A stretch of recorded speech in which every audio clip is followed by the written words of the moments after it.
కొరింథీయులకు రాసిన పత్రిక 13వ అధ్యాయంలో మీరు చూసినప్పుడు ఈ ప్రేమ డెఫినిషన్ మీరు చదివినప్పుడు ఒకసారి మీరు ప్రేమిస్తున్న వ్యక్తితో దీన్ని అసలు ఒకసారి పోల్చుకోండి. ఇన్ని క్యారెక్టరిస్టిక్స్ ఆ యొక్క వ్యక్తి కలిగి ఉన్నాడా, ఆ యొక్క వ్యక్తి కలిగి ఉందా?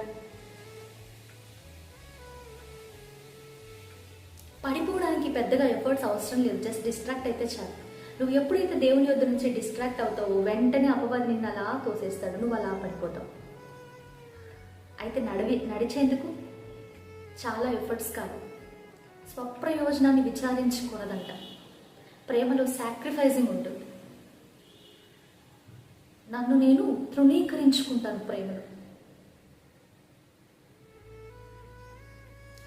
ఈ యొక్క డెఫినిషన్ని మీరు చూసినట్లయితే బైబిల్ గ్రంథంలో దేవుడు ప్రేమకి ఇచ్చిన డెఫినిషన్ని, అది కేవలం ఒకే ఒక వ్యక్తి దాన్ని